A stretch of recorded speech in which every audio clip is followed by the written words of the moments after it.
the camera just turned off. As we're testing out new cameras, but they're just like, we're not using them. We're just testing them. Well, one of them's broken. One of them just doesn't fucking turn on, and I'm really mad about it. And so I think that would just turn off. Well, we'll have to see. The show goes on. Yeah. As a Lupe fiasco, one sec. The show does go on. No, but did I get the name right? Yeah, I think so.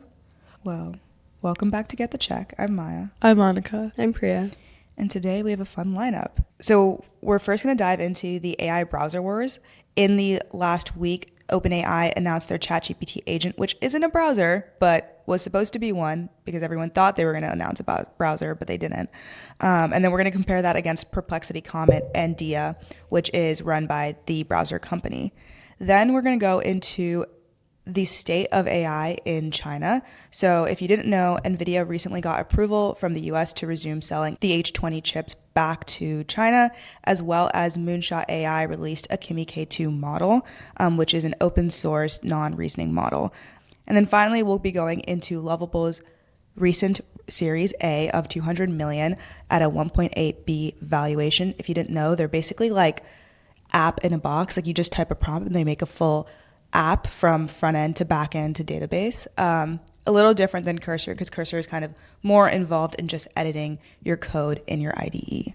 But yeah, so starting with the AI browser wars in ChatGPT Agent, it basically can connect with any of the connectors that they have, like Gmail or Calendar or whatever it is, and they can like take control of like agentic workflows, for example. So some of the examples they gave were plan a breakfast. It was like specifically plan a Japanese breakfast and buy all the ingredients for me. So not only can it plan it, which is something you might traditionally ask ChatGPT, but then it can also go take action on your behalf. The way that they presented this was that it brings kind of three key parts of their different products together. So there's like operators' ability to interact with websites, deep research ability to synthesize information, and then ChatGPT's just like intelligence and conversational fluency, which is like what we traditionally interact with the most. And because they combined all those different parts, like Operator and ChatGPT, they were able to do a lot better on benchmarks. Like it reached 41.6% on humanities last exam, which is the same benchmark of like crowdsourced difficult questions in different subjects that we talked about last week. And we're talking about how Grok 4 scored a 38.6% and how that was like best in class, but the benchmarks already moved with this release on July 17th, so like 4 days ago. And I think a conversation a lot of people have been having was that the benchmarks are fine, like it is what it is, but we also need a way to test the agentic capabilities of it because that's what's actually important. Yeah, they have an internal benchmark that's basically like what percentage of a junior investment banking analyst's work could ChatGPT Agent replace, which is funny because I feel like that's very related to our lives since like a lot of our friends are like junior investment bankers or like we had similar jobs as well. And they found that it was like 41% of an investment banker's like first year tasks. And I actually watched a video by Wall Street Prep, which is like one of the big companies that does like prep videos and help for like in people recruiting for investment banking. And they asked Agent to basically create like an LBO, which is like one of the more complicated financial models. And they said they had to prompt it like a few times to correct itself, but that its like result was completely accurate, which is basically 1-to-1 with a junior analyst, which you probably have to like correct and prompt anyways. Yeah. And on the other spreadsheet bench, like they are marking a human as having like 71%. So the fact that it's at 45, it's not like 45 versus 100. It's like 45 versus 71. That makes sense.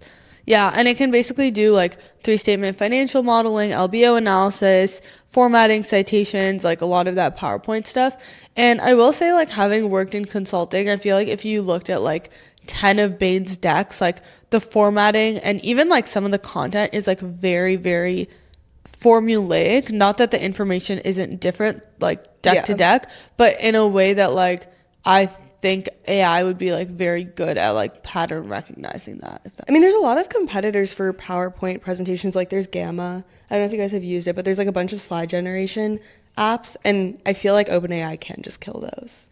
I mean, it makes sense that a leading lab can kill one of those competitors just because a lot of times they'll focus on the model and then the product experience to them is just like really quick and easy to build. Like I think they built, like for example, they built Codex in 8 days. And not saying that Codex like took out Cursor. It just shows the capability that they have to be able to create a competitive product in the market for like any domain. One thing that I was really curious about is why they didn't actually just make it a browser, and why they kind of made it this whole like computer takeover thing. And a lot of people are like a little bit upset about this because they like kept saying that they would release a browser, they kept releasing a browser, but then in the end they released like just like a general agent for your computer. And I actually think this is like pretty smart of them because, and we can get into this later, but it's like the reasons why people want to go after the browser game have changed over time. A lot of it is due to data, for example. And I was thinking like, okay, why would they just go for your entire screen? Well, it's like all your data is on your entire screen. So to like let them kind of record that is actually even more powerful than just the browser.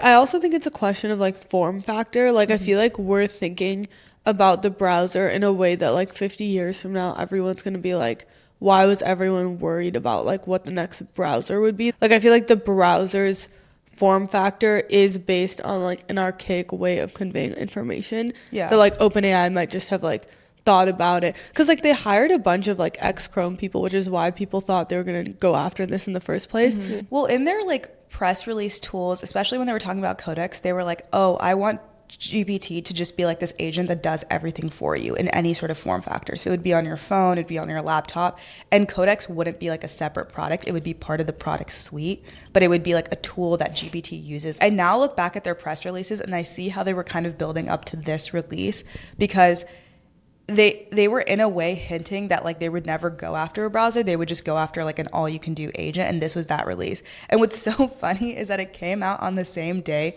that Astronomer's CEO like affair got like was made public, and so everyone was talking about how Astronomer's CEO just like took the day. No, not a single person was talking about this. No one was talking about it. It was crazy because it was supposed to like blow the market away, and then no one gave a shit at the end of the day.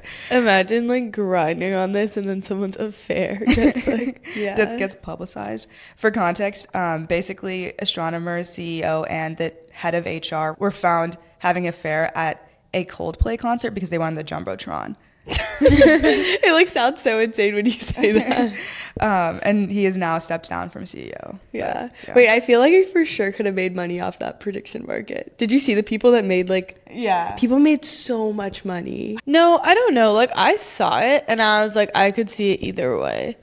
Because it's like an affair. But it's like with his like chief people officer. No, I mean, like, I agree he should have stepped down, but like I feel like you never know like how much a company cares about them. Yeah. Like I've never heard of Astronomer, and I feel like I'm never gonna hear of them again. Well, we used Astronomer. I feel like it's like one of those it's one of those like DevOps type of companies that you won't hear about unless you're a developer. I'm not. But it's like it's one of those companies that you don't hear about if you're dumb. Well, I feel like it's the same reason why I don't know too much about Airtable. Yeah, no, it does make sense. It's like if it's in your workflow. Yeah. Well, going back to Agent, should we talk about their safety concerns? Because everyone's always talked about as AI develops agentic capability, safety becomes so much more important because, like, to Maya's point, they have access to all of your data and they can take, like, actions on that data. Like, when you look at these, even, like, browsers, like the other browsers we're going to cover, like, the access rights they get are, like, so long. So they, like, increase the level of preparedness that they think that the model should have under their preparedness framework to high capability in biology and chemistry. And they ran a bunch of tests on this too. They basically hire a bunch of PhDs to red team whatever model it is. But in this specific scenario, they found that when red teaming, there was 95% performance against visual browser, like instructions, but that still means that 5% of the time they were able to get to the point where they could get instructions. And that was after like the initial red teaming, which I think had like, it had 16 incidences out of 110. So I think that's around like 14%. Yeah. That's a really high number. Yeah. Really high. Yeah. And then they went back and then they deployed a bunch of fixes, which were like, some of the fixes actually do seem like they decreased the capability of the model in favor of safety. Like they enabled like a watch mode where like, let's say I can't be like, oh, Zell Maya $100. Like I have to press that button myself And they actually disabled the memory feature as well. Which I feel like is really big. I mean, I think like OpenAI will enable memory for it at some point for sure. It's just a matter of like when that happens. Might have had more than 8 days to build this compared to like Codex, but I do believe it was just like out of like whatever, like minimal scope. Velocity. Yeah. Velocity or whatever, yeah. Yeah, and then we wanted to do a quick comparison against Comet and Dia. So Comet is Perplexity's browser. It's able to reference tabs for tasks like online shopping or comparison or summarize YouTube videos. The CEO said that it's supposed to transform browsers into operating systems of workflows. So he actually bought the os.ai domain to redirect that to Comet because he wants people to think of it as like an operating system, the next operating system, which kind of makes sense to your earlier point. The main ability is that like one can search like normal Perplexity can, but it also just like takes action. So it could, in theory, interact with your spreadsheets and Figma files. Although like the early results have showed that it's pretty flawed. Yeah, it honestly reminds me, like both Perplexity, Comet, and Dia by the browser company remind me of like what Cluely's doing. Yeah. Because like, have you guys seen like product demos of Cluely? Yeah. I feel like it is just like this like sidebar AI thing that like moves with you into all of your browsers, which is like very similar to how I saw like Perplexity, Comet, which is $200 a month, so I haven't used it myself. Yeah, and people are excited about this. There's around 500,000 people on the wait list for Comet. And right now, because you said it's only released to the $200 a month tier, if all of those people were to pay that, they would be instantly a 1.2 billion ARR company. But obviously, I think those people are just on the wait list for the $20 tier, which is like 120 million. I think their last reported like ARR is around 70 million. So if all those people do end up paying $20 and those people are not part of their current base, they could definitely 2x their revenue, which is pretty good, but nowhere where they need to be at for their current valuation, which I think is like 13 billion or something. Yeah, and their CEO also was talking about how they are very explicitly going after Google, which I thought was interesting because I feel like none of them pit themselves like one-to-one with anyone else usually. But I also think if there's ever a time to do it and like a place to do it, I think Chrome has traditionally had like such a stronghold and everyone kind of agrees that Gemini is clunky. And so I think like this is the time to go after them. Yeah, I think he wants Perplexity Comet to be like installed as your default browser. But I think this is where I'm like now seeing like OpenAI's release of the GPT agent. It's like, is Perplexity just almost being done by pigeonholing themselves just into the browser? Because for example, like there's so much I do on Notion on the Notion app and not within the Notion browser. Like I would never use like the web app version of Notion. Oh, yeah, I guess right? I do use mostly web apps. It depends on like how much do you believe is outside of your browser? Like how much work do you think you do outside of your browser? And is that like that important for the next player?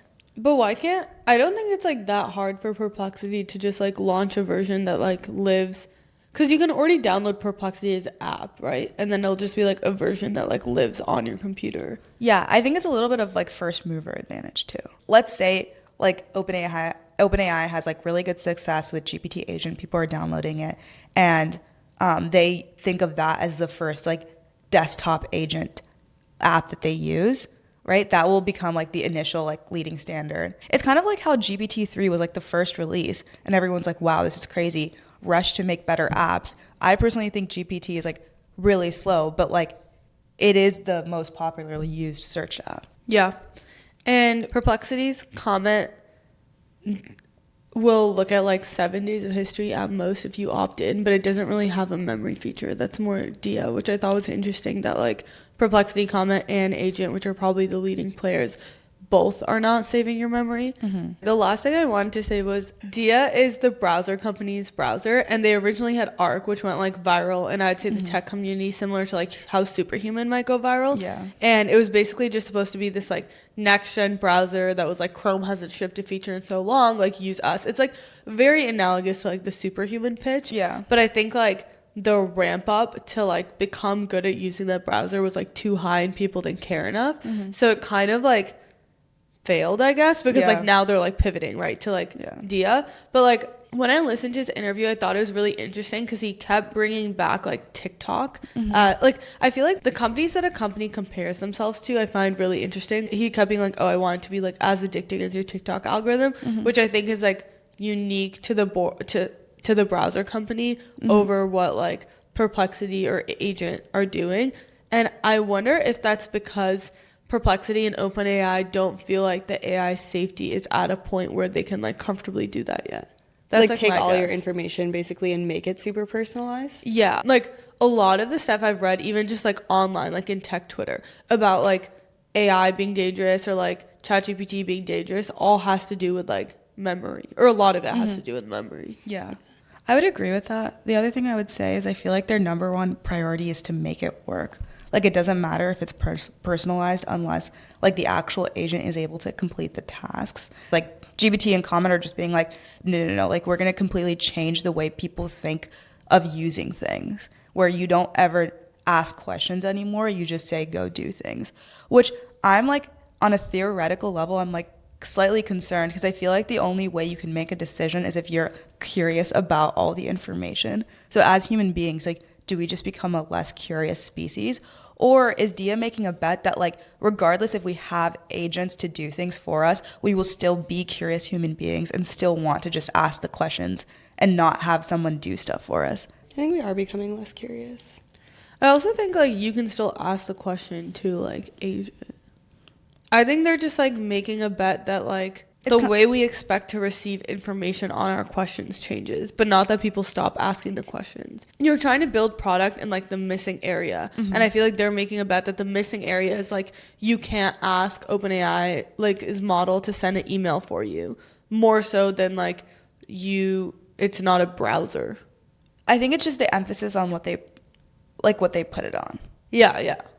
So we can go into why these companies are going into the browser game. If we just do a quick historical lesson, back in the 90s, when the World Wide Web was released. World Wide Web. She's going back in time. Remember the one recording where Maya was like, back in 1272? We were like talking about like tariffs or something, and she was like, back when the first caveman traded a stick for a rock. I was like, what the fuck?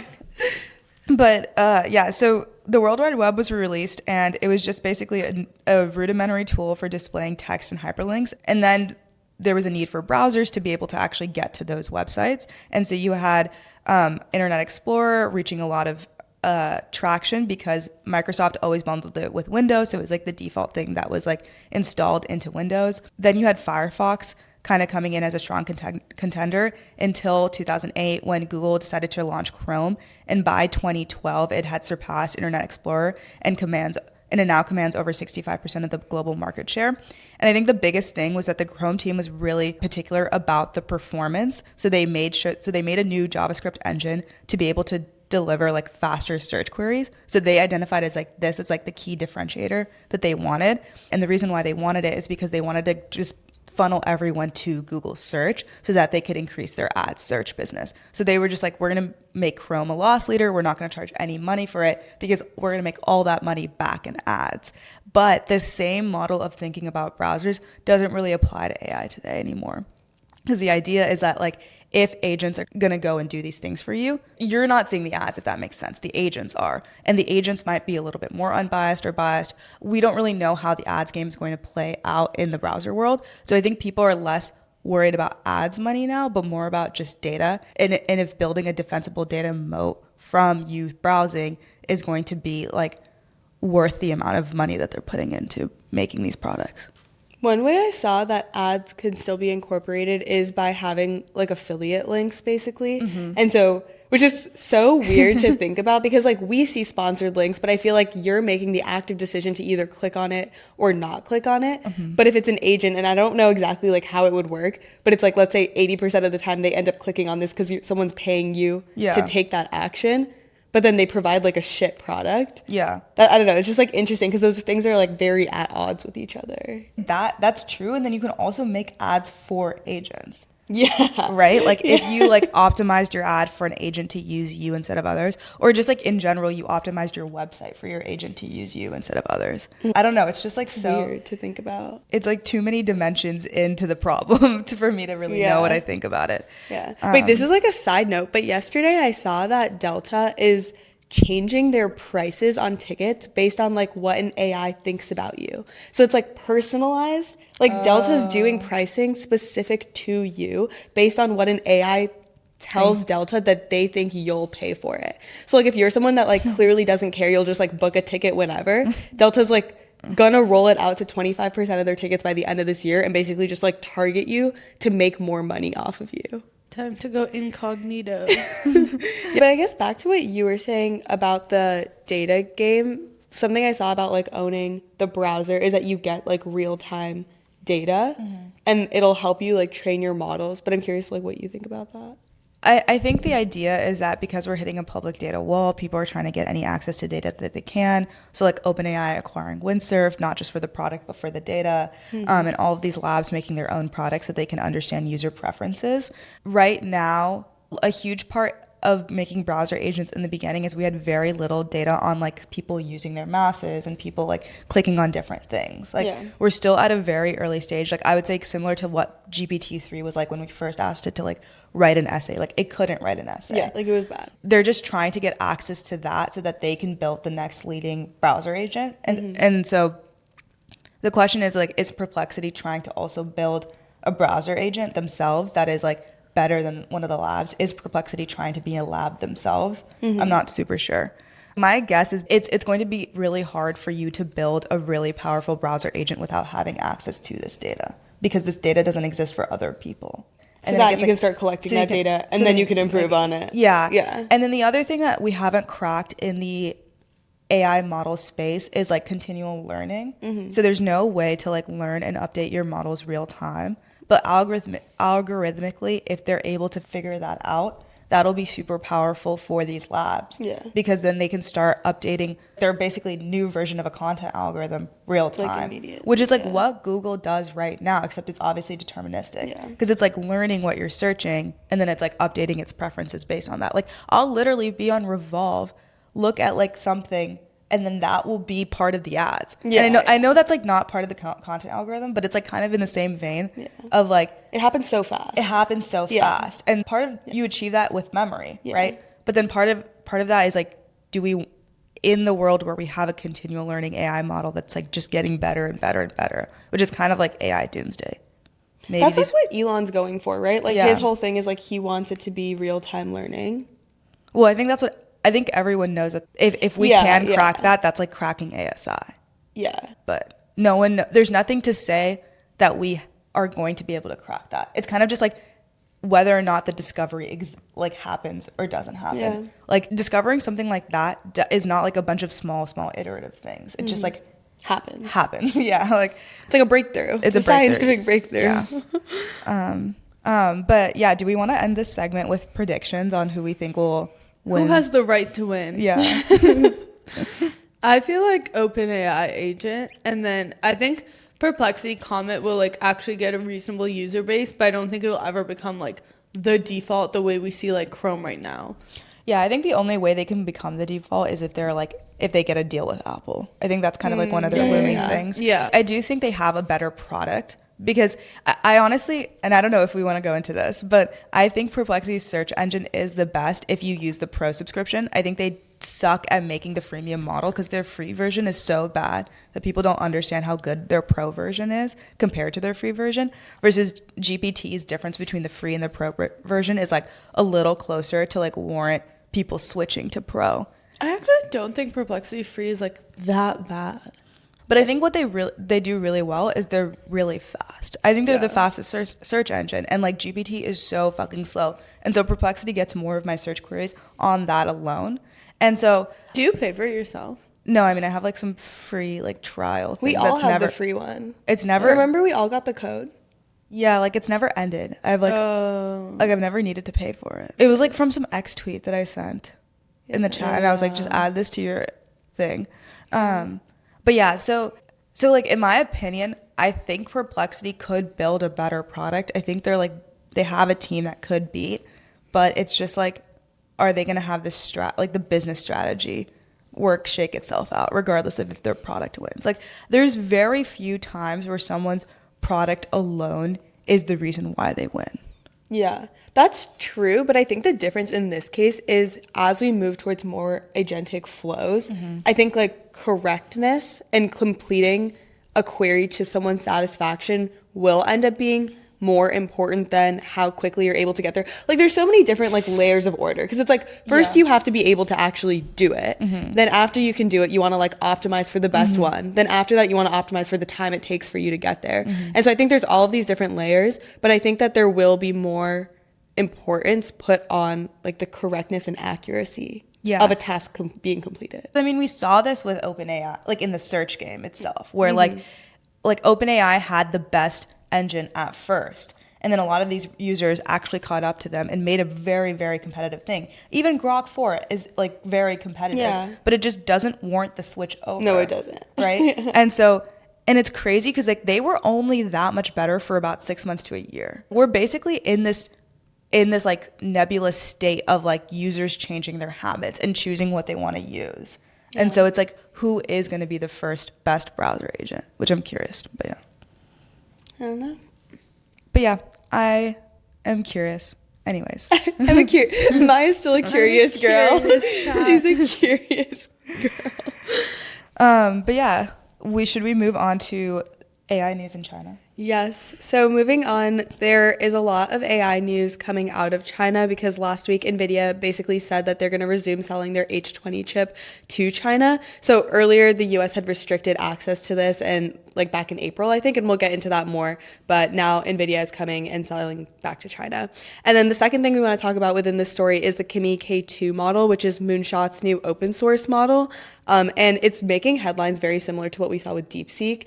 Because it is open source, it's performing really well, and they actually trained it in like a different way to make it more agentic. So we'll talk more about that as well. Yeah. But we can start with NVIDIA. Yeah, so NVIDIA resumed sales of its H20 chips in China as part of the U.S. negotiations on rare earth minerals. Basically, China agreed to restart rare earth shipments back to the U.S. manufacturers, which I think China owns like 90% of their rare earth market. It's like insane. And so as a result, NVIDIA will now start shipping the H20 AI chips, which is specifically designed in 2022 to comply with the U.S. export restrictions while still maintaining access to the Chinese market. So it's essentially a scaled down version of like NVIDIA's flagship H100 processor. And it's the most advanced AI chip legally exportable to China. So they literally just made it so that they could export it to China's market. And then, like, in April, Trump was like, no, we can't be doing this. And this actually received bipartisan support. And then in the last couple of months, Jensen Huang has been campaigning so much to open back up.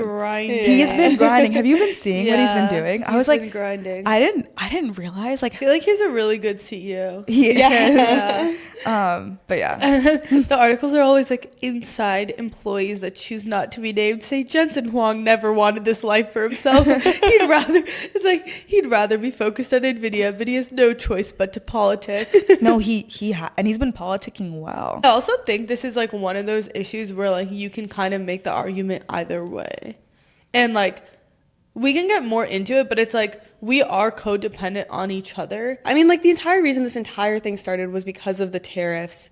Like when Trump was being ridiculous and slapping insane tariffs on China. And then like everything after that was just like fully a retaliatory game of like China being like, well, we know you need us, so we're going to take this away. And then us being like, okay, well, we know you need this, so we're going to take this away. And rare earth minerals, there's like 17 kinds, and they're in like all of our electronic devices, but they're also in like all of our defense. And like more so than China, even just like having the rare earth elements, they are the only ones that know how to process it. Yeah. And so it's like, even if you go find somewhere else where you can get it from, they're the only ones that can process it into a usable form. You know what's funny is like tariffs and stuff would come up in like high school debate, which now must be like 5 to 10 years ago, right? And like rare earth minerals was like one of the like most important things like then too. Like it's like in terms of what we're depending like on. It doesn't change. Like it hasn't changed. Yeah. Like if they decide to screw us, we are just like screwed. Yeah. Well, then at the same time they screw their own economy. That's like part of the thing too. Yeah. No, it's like I don't think they would unless like we give them a reason to. But like yeah. Well, the reason why Jensen Huang really cares about this is because in 2024, China generated around $12 billion in revenue for NVIDIA, which is around 10 to 15%. And so it's a huge chunk of the pie. And he's also worried about Huawei catching up. So Huawei is like kind of like the China competitor in terms of hardware. And they were able to make a similar GPU to the H20, which is like nowhere near NVIDIA's like leading GPUs, but still like switching over to Huawei's stack is like really worrisome for them. And so right now Huawei like is kind of limited to how many GPUs they can make themselves. So there's like still many hurdles that they have to cross, but he's like, the longer that we close this up, the worse that our competitive edge in this market for China is going to be. Like, we don't want to cut off this supply because then they're going to be forced to be independent. We're not sitting on some like material the way they are, if that makes sense. Yeah. And it's crazy how fast things move because TSMC has like already repurposed all the lines that were building H20s, which is insane because like now apparently there might be delays of like up to 9 months in like getting this production back to the point that it was at and having the supply to send to China. And so in like 2 months, they've already repurposed all of this and it's setting them back another 9 months. And so like to Maya's point, you get behind really, really quickly. It's still expected to generate like $15 billion in 2025 from China. So like NVIDIA stock obviously did well in the news, is up like 4.5% during that day. And then I think it corrected a bit, but like the general outlook's positive. Yeah. Well, NVIDIA is a long hold for sure. No investment advice from us. But yeah, I wanted to go into why for those who are curious about the H20 and why it's not worrisome that we're giving it to them. Because I do think there's a point of like, oh, if we just give them a bunch of H100s and H200s, which are like the better GPUs, like they could build better models. They'll have the compute they need. Yeah.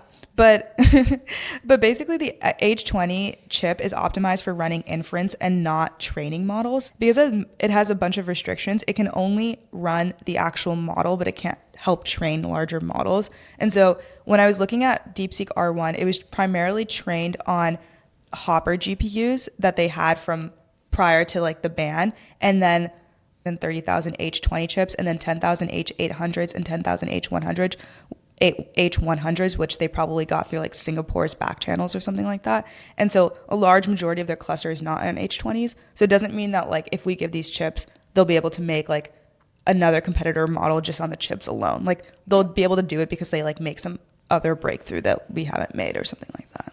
Do you know how long we've been selling H20s to them, just in general? Because like this was like an established process of something we were doing. 3 years. 3 years? Since 2022, yeah. And I think the actual bigger story behind all of this is actually the CUDA platform. CUDA stands for, I don't know exactly what CUDA stands for, but it's CUDA. And this is the software layer on top of the chip. So to be able to use the chip, you need the software. And what's crazy, and I didn't realize this, but over 50% of global AI researchers use CUDA. So creates a network effect that like all of the standard libraries are on top of CUDA to be able to train these models. So there's a huge development ecosystem. So when we lock them out of these chips, we also lock them out of this like developer ecosystem. Yeah. So the other thing, a part of this entire story is that even though Huawei's making these chips and Huawei's making their own software on top of these chips, Chinese AI researchers can't even like build on top of that software because they don't know how to. And so even when Chinese models like DeepSeek run on our hardware, they only achieve 60% of the inference performance provided by NVIDIA's H100s if they don't use CUDA. They're also reliant on NVIDIA's software, which is never really talked about in the, I feel like not talked about the like mainstream media. Yeah, it's basically like the same argument that Jensen Huang made, which is that you want China to be on the United States' software stack. And I think like, who is the one that's in the Trump administration out of All In? David Sachs. David Sachs, I think, made the same argument as like cryptos are, AIs are. And so that is like the main argument for it is like you prefer China to be on like our software versus like building their own entire systems. I was reading a Substack article about this by Nate Jones, and he basically talked about how when we think of China and the US, we should think more about like creating AI that will like serve humans versus AI that will serve itself, and how like ultimately China and the United States have to work together. And he drew like interesting comparisons during like the time of nuclear proliferation and how like even though like it was literally the Cold War. Like the US and Russia still had like certain lines of communication where they realized it was just like mutually beneficial to help each other. Yeah. And like he kind of makes the argument that like we should be working with China more on AI, and like we can recognize that like certain things are like competitive, like how AI is going to be in like our defense systems and stuff, but our like top AI researchers should actually be like meeting and like talking about safety together. We also get a lot more insight into what they're doing than they get into what we're doing, just because like most of the things that they put out are open source. I'm also just like curious as to like the policy angle of like why we like cared so much to close H20s. I just think we needed something. Like we needed something that they actually care enough about that we could take away. It's also very debated how like effective they are. Like a lot of people do think that they're like legitimately going to help China's AI capabilities quite a bit. Well, all the technical blogs I read about this don't think that.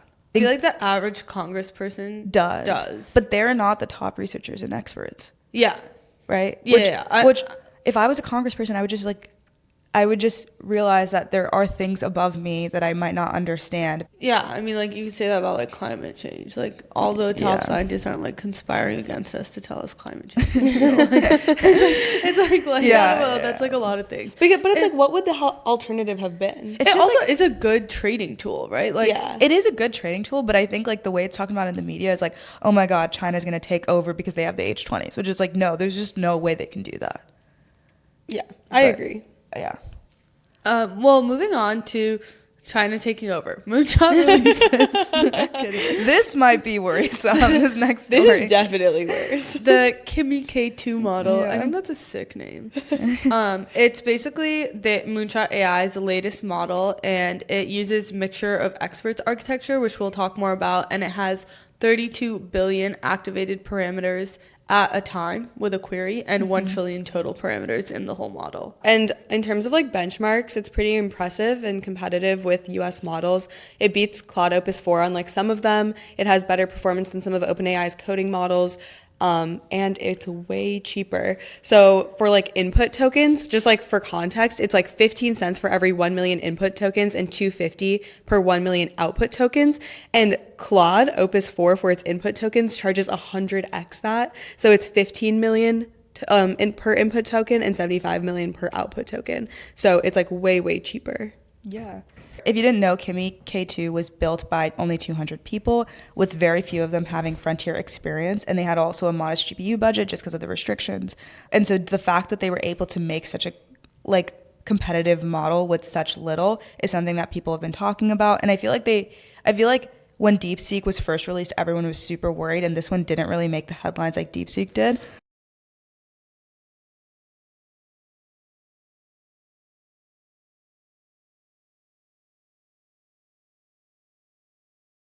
Well, it was DeepSeek's R1.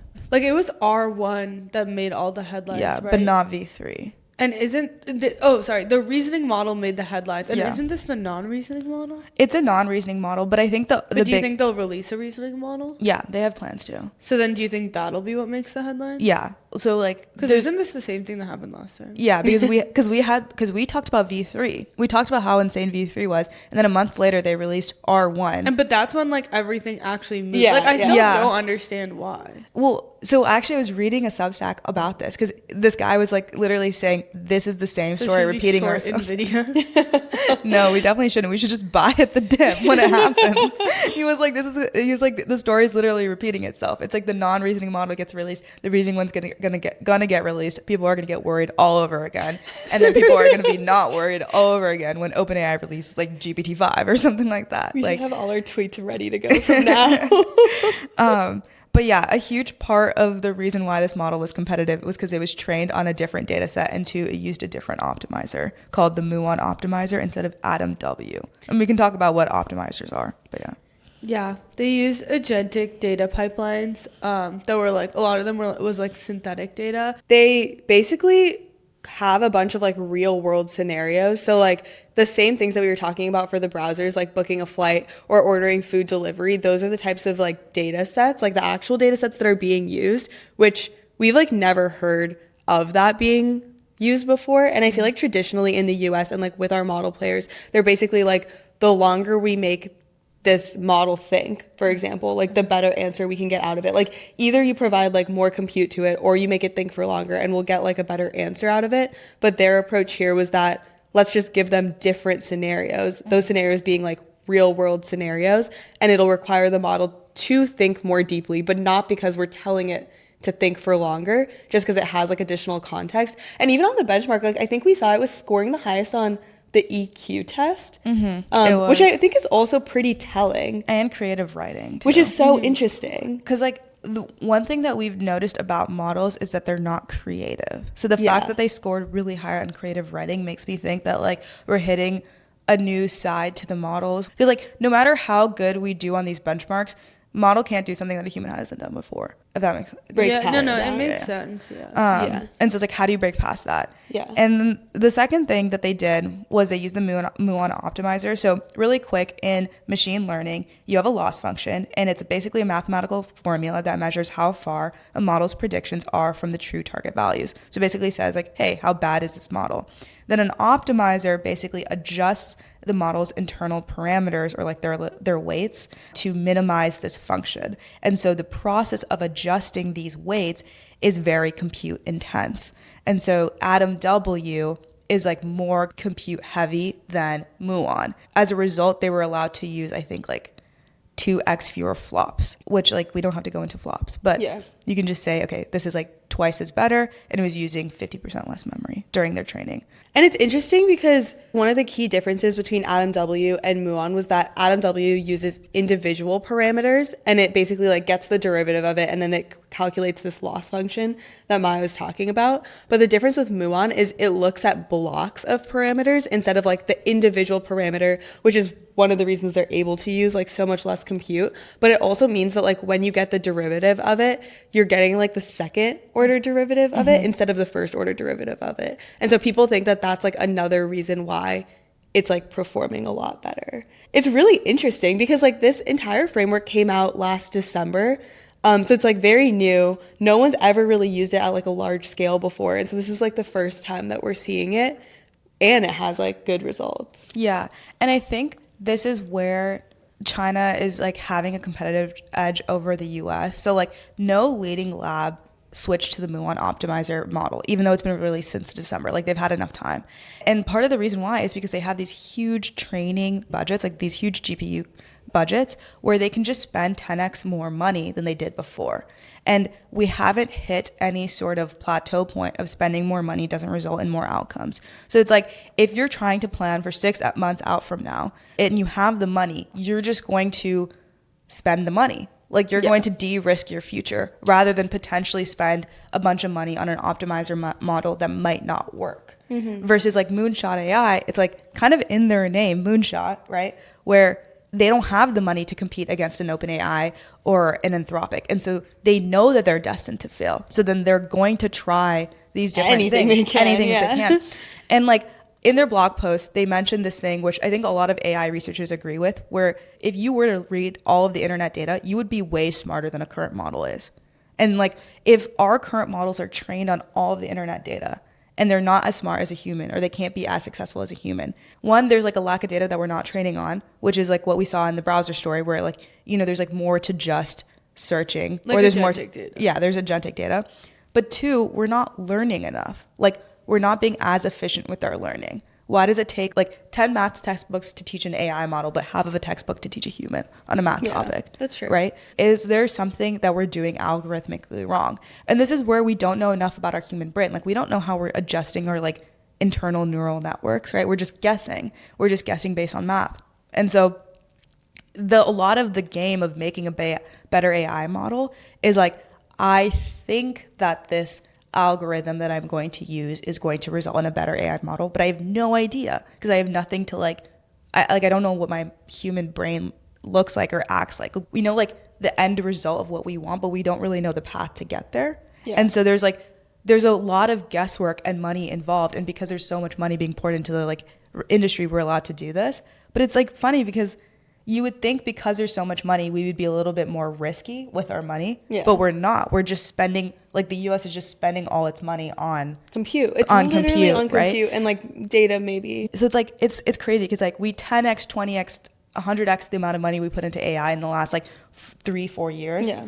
And we're still not being risky. Like a Yeah. lot of the things that we're using are things that we discovered 5 to 10 years ago. And we're causing a lot of other issues for ourselves too. Like when you look at compute and the grid and like overloading the grid and all of those things, I feel like we're not thinking about any of those things because we're like, we have the money, and if we have the money, it's fine. Like we'll figure the rest out later.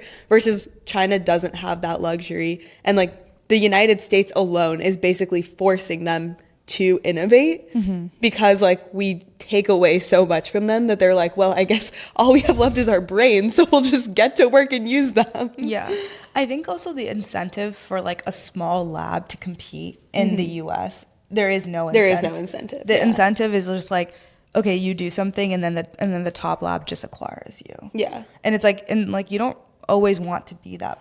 I don't know. I mean, like, I feel like the only scenario I see it is like it coming out of like a PhD program or something like that where your entire focus is research. Once they stop seeing, once scaling laws stop helping them, like once they stop seeing compute help them, or when people start cracking down on profitability and like all the LPs dry up, then we're gonna see them care. Yeah. Or we're gonna see the bubble pop, and then no one's gonna make progress for 10 years. The bubble bop. Bubble. But yeah. And I think this brings us to like the question that I asked us this question a few days ago, which is like, why don't we think that US model has used mixture of experts? And basically mixture of experts is just like you only like light up a certain part of the model that's like focused on what the query is asking about. So it's basically like you have a query and then there's something called like gating where like you route the query and then it like goes to an expert, and it is like more efficient, and it's what Moonshot is doing with this model. And in terms of the answer to that question, it seems like GPT-4 did kind of do this. Like it had 8 smaller models, but it seems like people thought that it was like performing worse. And like in general, it seems like there are like a different set of risks with mixture of experts where like it's more efficient, but you also have to be like really good at gating a query to the right set of experts. And if you don't, the expert could like hallucinate and you like think you get the right answer, but you don't. And so I wonder if they're just like, It's like not worth it's not solving. worth it. Yeah. And Or, like I'm like, sure or they've it's done it also, like- internally. Yeah, or if they think it's like so risky because our models are so advanced and like benchmarking so well that like if they take this risk on something new, that like people kind of like lump in all together, and it's like significantly worse if it'll hurt their brand image. Like it could totally be a branding thing too. But we have money for days apparently. So Yeah, And we have then a lot of money. and then Saudi's willing to fund our stuff too. Yeah. Yeah, I feel like there's like no There's like no end in no sight. end in sight. Yeah. And then I think the last piece of this is China's decision to open source their technology and how they're using this. They're not going to have the best model and like the best companies. So like this is their way of reaching some amount of control where like developers around the world will like build on top of their technology, which I think eventually will become a lever for control, but I don't know how, because like I don't think it'll be data necessarily, and I don't think it'll be monetization. So I'm not sure. Maybe it's partially just like undercutting us. There's few dollars to be made if you don't open source it. Like if you charge people to use it, people will not use it. Yeah, so I'm saying like, but like they're charging so little that they're like probably not going to make much money off of it, right? And then like, do you think it's like a data thing? No. I genuinely think that like they're going to make so little money off of charging people that they would rather just make it open source, and the positives, like the positives of making it open source, like it's just greatly, a PR move. Yeah, like, or I think China just realizes that like no one's going to pay for Chinese models right now. No, I get that, but it's like it's okay. For example, like it's not good enough to beat GPT-4 or Gemini or Claude, right? And so because it's not that good, like it is amazing, but it's not like the leading model. No one's going to pay for it. So you have to provide like some incentive. I see. If you wanted to cut costs, right? You would just use the open source model. If you're building a product and you don't care too much about the user experience and you're really caring about profitability, you're looking for an open source model. Like I don't think the people who are looking for like the cheapest model, that is like slightly better than the leading open source model is like a good enough delta. No, that all makes sense. It's more like what China's, like, I think like China sees it as a strategy, right? To have like the whole world on their technology. And I feel like it parallels what they've done even in terms of like infrastructure, where they like go into Africa and provide a bunch of infrastructure for free, because then it's like when they need to call in a favor or like something like that. Like that's like been their whole strategy. It's like, but I think that strategy is like over talked about or overhyped up, or what are you saying? Over, and is like inflated in terms of its effectiveness. yeah, maybe. I mean, I guess that's like a different conversation. I think it's more just like, okay, like with something like infrastructure, it's like very easy to understand, where like you can go to the leader of an African nation and be like, all the bridges and roads in this country were like funded by us, so like you're gonna do what we say, otherwise we'll stop funding it, and then they'll do it. But it's like not as clear with like an open source model like what their goal is, I guess. I don't even feel like there needs to be a goal. I think the literal thing is that there is no incentive to make it, like there is so little incentive to charge for it that it's better to make it open source.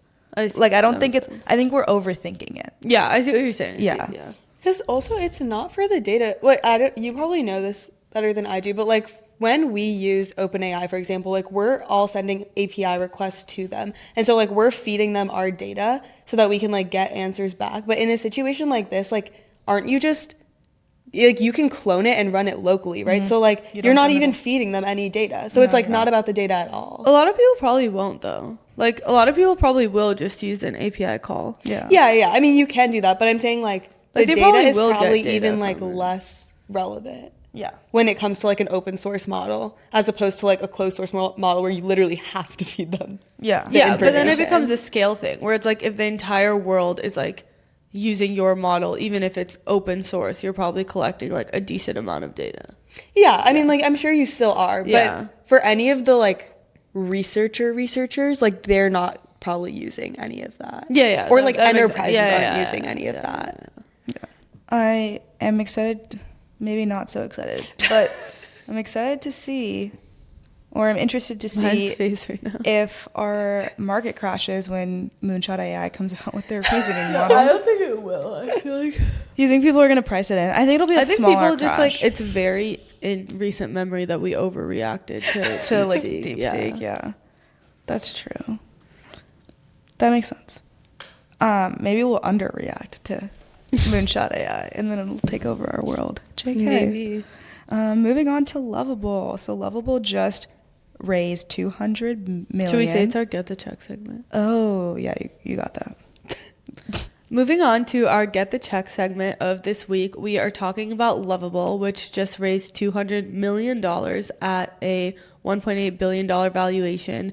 This was their Series A, just 6 months after their seed round, and they basically are a text to prototype / product type of tool. So like I could be like, make a website for Get the Check, and it would return a website to me, and then I could continue to prompt it with like our branding and stuff. But the overall goal of the company is like less than 1% of people in the world are developers, but they truly see the future of product and building as owned by any person that wants to.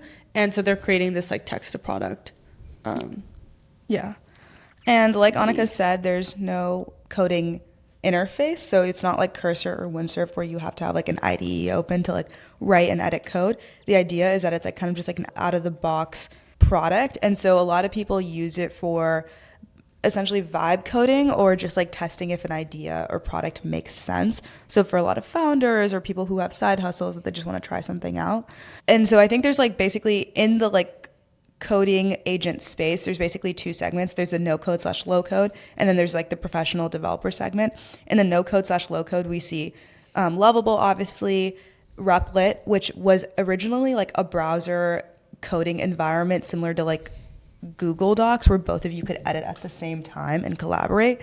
Then that repivoted to like the Lovable type of interface.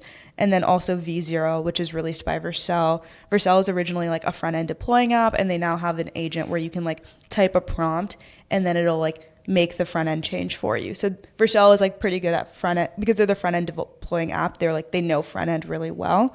Yeah. And what's interesting is Lovable also, this was the third launch that they did. So they originally started, their first product was called GPT Engineer, and it basically was built specifically for developers, and it was like open source on GitHub and all of this.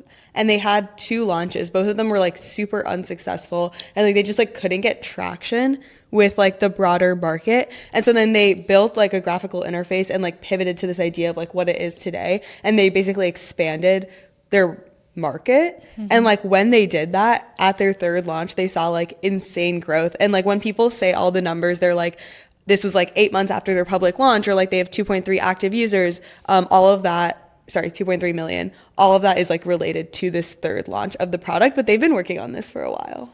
Yeah. So they've seen that explosive growth. Their competitors also have seen that explosive growth. So Replit was, like I was saying, they like started back in 2016, and they basically have like flatline growth to like probably 10 to 15 million ARR up until like 2024. And then in the last year, they've just skyrocketed to 100 million ARR. And like Replit's been around because it's basically, like I said, like this like coding browser tool where it's like you're editing code like a Google Doc, and you can kind of just like run it locally. They're known by the community because they have like a huge user base, like a huge free user base, and they were never able to figure out their monetization strategy, and they could never figure out pricing. And so then as a result, when they switched to the like the Lovable strategy, they like skyrocketed. And part of like the skyrocketing that I see happening with both Lovable and Replit is like the whole wow factor of like, holy shit, I can do this. But if you actually see the amount of apps and like things that come out of these things that like are deployed and used, it's like a very, very small percentage. And so like what you see is like very high usage of people coming in being like, holy shit, I want to use this, using it for like 2 to 3 months and then dropping off. In my opinion, I'm really worried about investing in those types of businesses where there's like no stickiness to it, because there's nothing to make you come back. Like with Lovable, it's like really, really good at starting a project, but you don't really, they haven't figured out the like continuing the project like the scaling, part, the scaling the project part.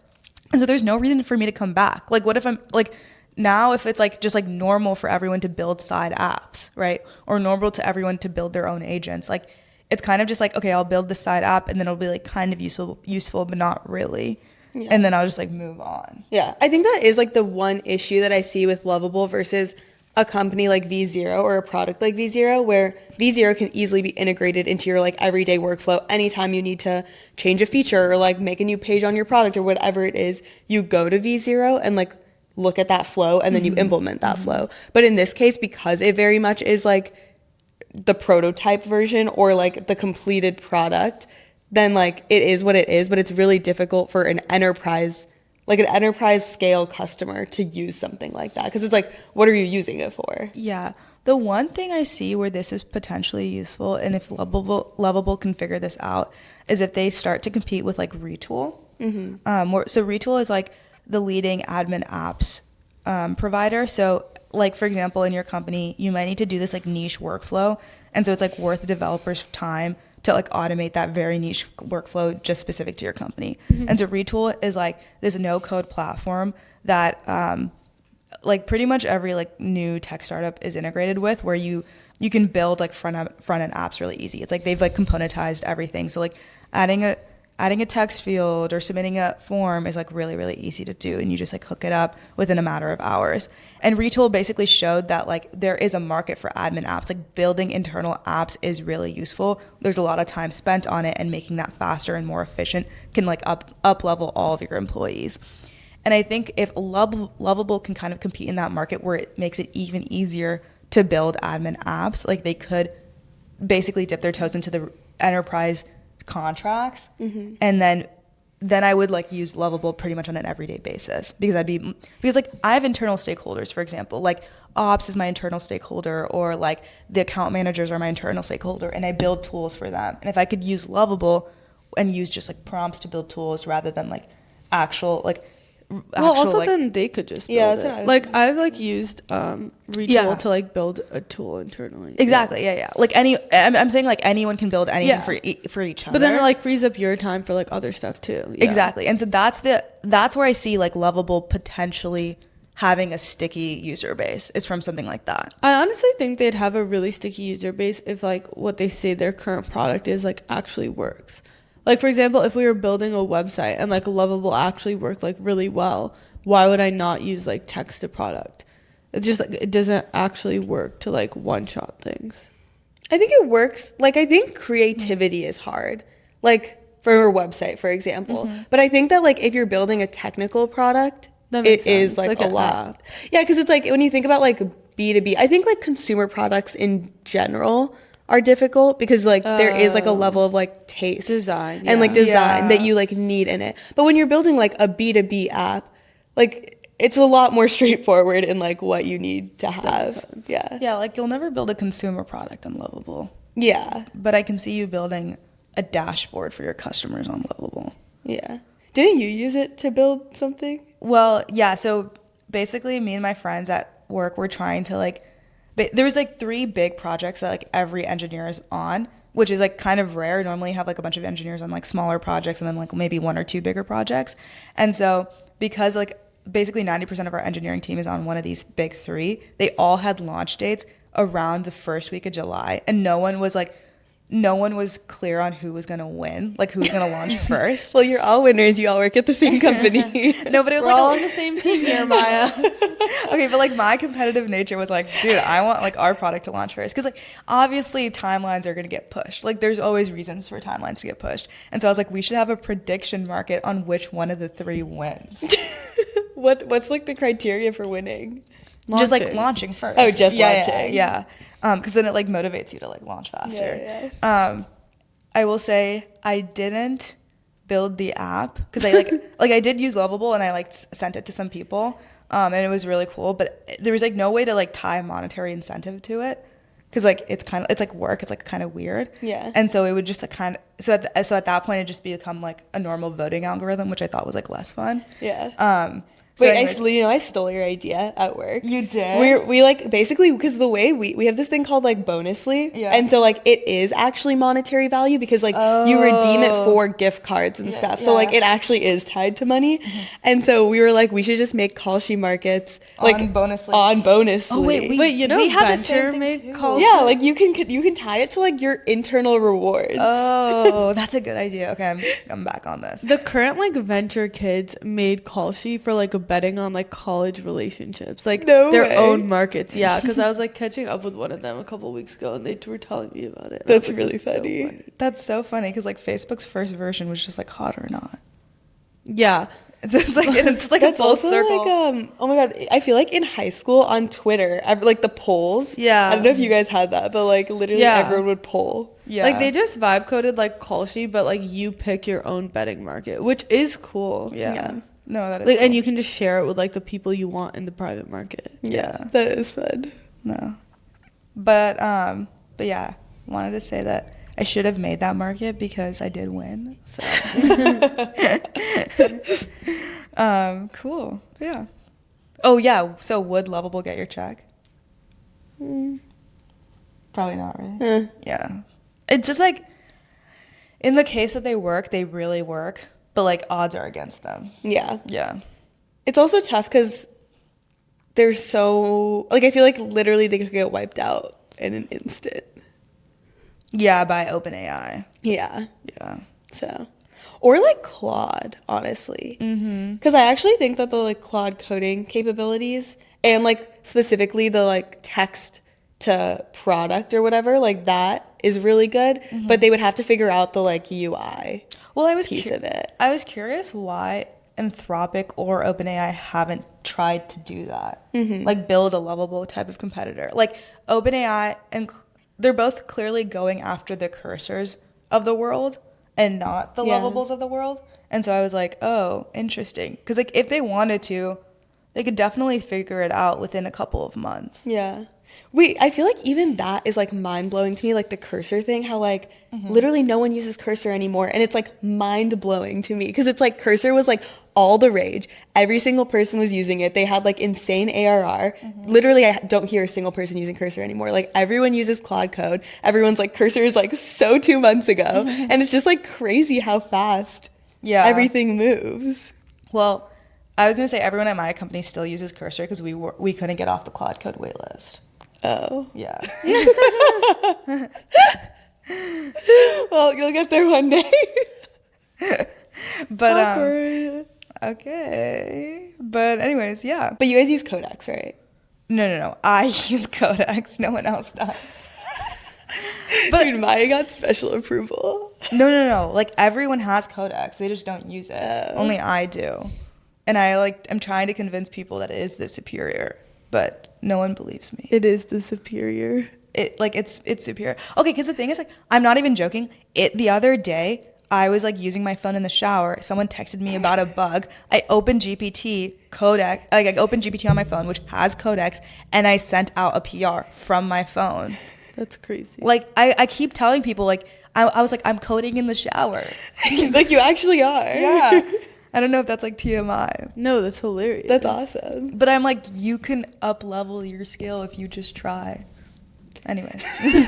Okay, well, that's a wrap. On that note, we gotta go to work. Okay, bye. Bye. We do.